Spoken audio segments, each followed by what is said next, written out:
Funções sintáticas dos termos da frase. Aqui nós entramos numa fase interessante da gramática, que é a sintaxe. Justamente aquelas classes todas que nós vimos anteriormente, organizadas em forma de frases, períodos e orações, trabalhando com uma finalidade, a finalidade de estabelecer uma comunicação. Frase, período e oração, é o que veremos. A frase. A frase, na verdade, é aquele pequeno trecho, uma unidade de texto que tem sentido completo. Pode ser nominal ou pode ser verbal. Vamos ver aqui.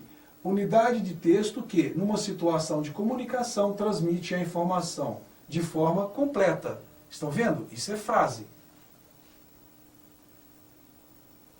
Exemplo. Ai, essa comunicação está estabelecida com apenas essa pequena interjeição. Verdade. Essa interjeição é uma frase, pois expressa ao interlocutor o que o emissor da mensagem está sofrendo. Corra! O que é isso? Uma frase. O sentido é completo, mas aqui é uma frase verbal. Essa estrutura é uma frase verbal. Expressa uma ordem, temos então uma frase verbal. Oração. O que é uma oração? É uma frase estruturada em torno de um verbo ou locução verbal. É o que nós normalmente utilizamos para fazer os nossos estudos sintáticos e mórficos. Caracteriza a oração e a presença do verbo que pode vir expresso ou subentendido. Isso nós temos uma oração. É bom lembrarmos que ela só serve, só cabe para o nosso trabalho de estudo, avaliação e análise. Ela, na verdade, não tem sentido isolada, fora de contexto. Exemplo. Nós temos aqui duas orações. A primeira, este aluno é estudioso. A segunda, porém, aquele não. Estão vendo? As duas reunidas expressam alguma coisa, mas cada uma dessas orações isoladas não oferece análise eficiente, eficaz. Pode a oração reduzir-se ao predicado, ou seja, uma oração sem sujeito, desde que a nossa declaração parta da ideia de um ato em si mesmo, sem referência particular a nenhum ser. Então, o que é isso? Na verdade, a oração isoladamente fora de contexto, ela não nos oferece um sentido, um significado eficiente. Exemplos. Amanhece. Isso é o quê? Fenômeno da natureza. São 3 horas da tarde. É um aspecto de tempo. Essas orações não possuem sujeito. Período. O que é um período? O período, nós temos uma ideia de que ele compõe-se de diversas orações, ou seja, de diversas ações verbais. O período ele possui normalmente um sentido completo. Vejam bem, período composto formando a frase. Então nós temos o chamado período. Exemplo. Que saudades tenho da aurora da minha vida, do poeta Casimiro de Abreu. O país está às portas de um colapso social. Estão percebendo que através dessa grande oração, com toda a ideia fechada, completa em si, nós temos aqui a presença de uma oração. Isto chama-se oração. Exemplos de período simples. Vejam bem, apresenta apenas um verbo ou uma locução verbal. Então, o período simples ele vai apresentar somente uma ação verbal.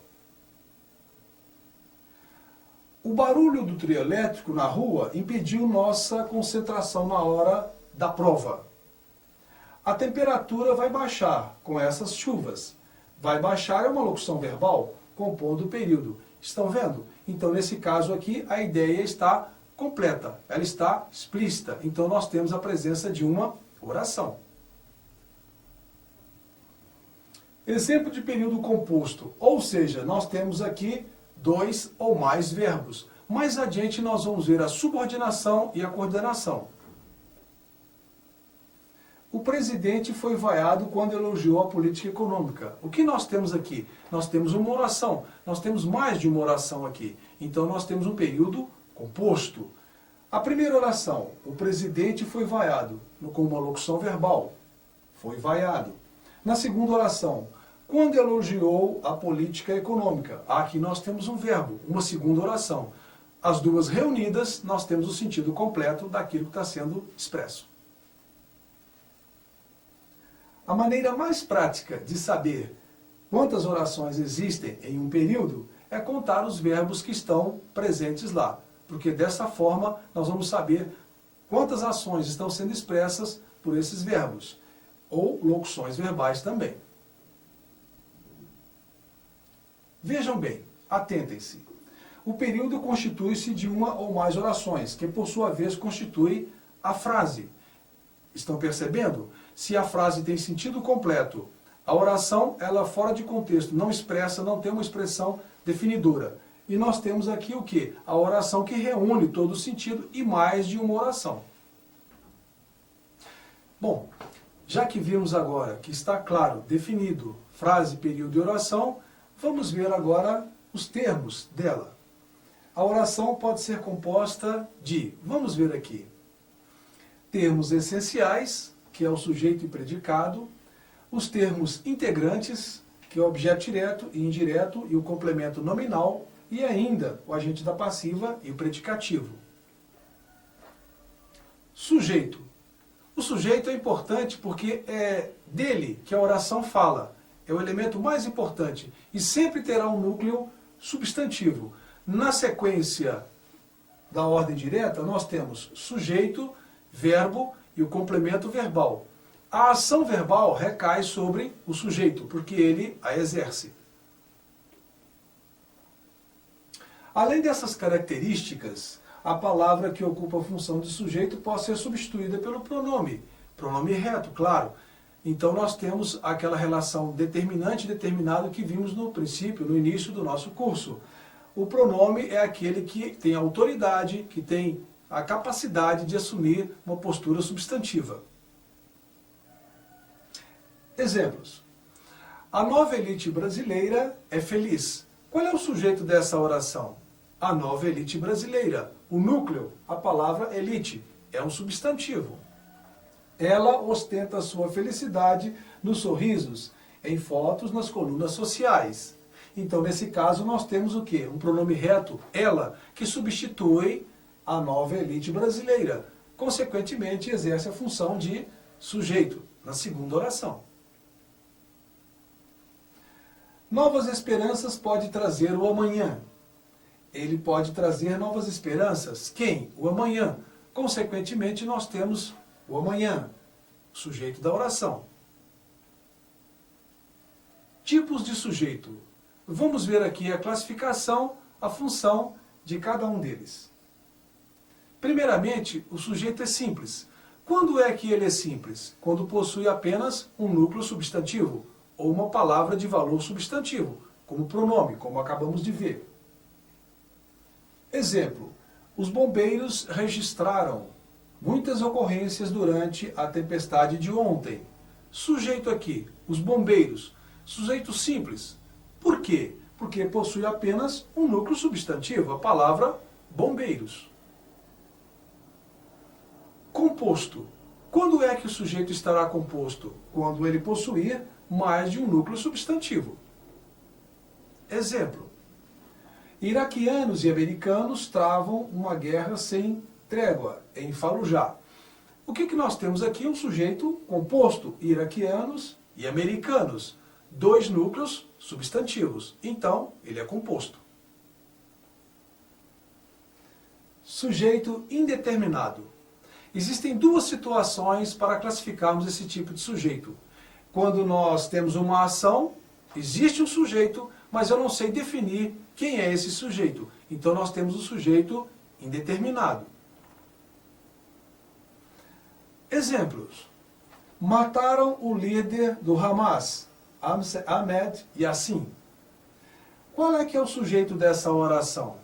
Nós não sabemos. Existe uma ação? Sim, o verbo expressa. Mas quem a pratica? Nós não conseguimos identificar. Então, isso é regra. Quando nós tivermos um verbo na terceira pessoa do plural, sem o responsável direto pela ação do verbo, nós temos um sujeito indeterminado. Precisa-se de empregos para conter a violência no país. Qual é o sujeito dessa oração? Não sabemos. A ação verbal existe? Com certeza. Mas quem a pratica? Está incógnito, não é isso? Nós temos aqui também um sujeito indeterminado. Isso é regra. Verbo na terceira pessoa do singular, seguido da partícula se, esse sujeito estará indeterminado. Atentem-se, não confundir esse se, que é uma partícula de indeterminação do sujeito, com o se apassivador. Esse sujeito está indeterminado. Em geral, os verbos na terceira pessoa do singular e do plural são índices de indeterminação do sujeito, como acabamos de ver nos dois exemplos anteriores. Oração sem sujeito. Quando isso ocorre? Nós temos apenas o processo de predicação. Lembra-se, quando nós falamos de processos só predicativos? Então, na verdade, são esses casos. Vamos ver. É uma situação típica de frases compostas com verbos impessoais, principalmente o verbo fazer, o verbo haver, o verbo estar e aqueles que indicam fenômenos da natureza. Vamos aos exemplos. Verbos que expressam a ação da natureza também vai colocar a oração sem sujeito, somente o processo de predicação, porque a ação expressa pelo verbo recai na própria significação do verbo. A oração estará sem sujeito. Exemplos. Anoiteceu rapidamente. Qual é o sujeito dessa oração? Não existe, porque o verbo anoitecer é o fenômeno, e ele por si próprio já possui sentido. Há muitos povos em absoluto estado de miséria. Qual é o sujeito dessa oração? Não existe, porque não há quem responsabilizar pela ação do verbo haver. Nesses casos, o verbo haver virá sempre no singular. Faz anos que não o vejo.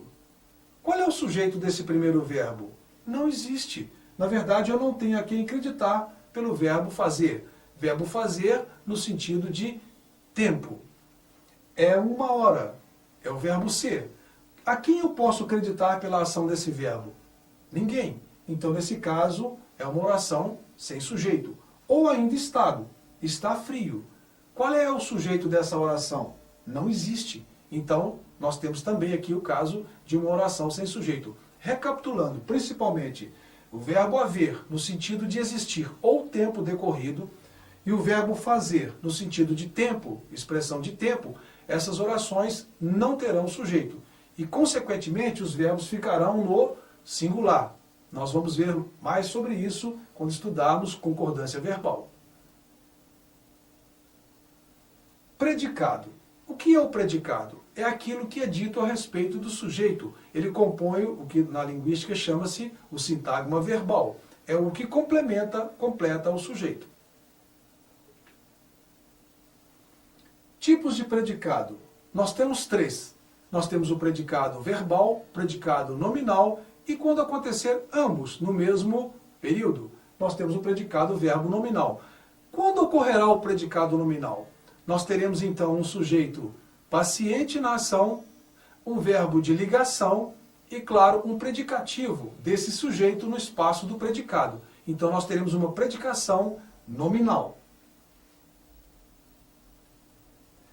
Nesse tipo de predicado, vejam lá, o verbo é de ligação nocional e o núcleo é um adjetivo, que é chamado na sintática de predicativo do sujeito. Se não tivermos esses elementos, a predicação não será nominal. Exemplos. O povo brasileiro é esperançoso. Qual é que é o sujeito? O povo brasileiro. O verbo ser é um verbo de ligação, a primeira situação. Esperançoso é um qualificativo do sujeito. Quem é esperançoso? O povo brasileiro. Sintaticamente falando, esperançoso é predicativo do sujeito. Então nós temos uma predicação nominal. Ah, e mais um detalhe. O sujeito é paciente na ação. Ele é contrário ao sistema de cotas nas universidades públicas. O núcleo do predicado é contrário. O que nós temos aqui? Uma predicação nominal. Nós temos o verbo ser e contrário é um predicativo do sujeito, ou seja, é aquele que indica um atributo, um estado, uma qualidade do sujeito da oração.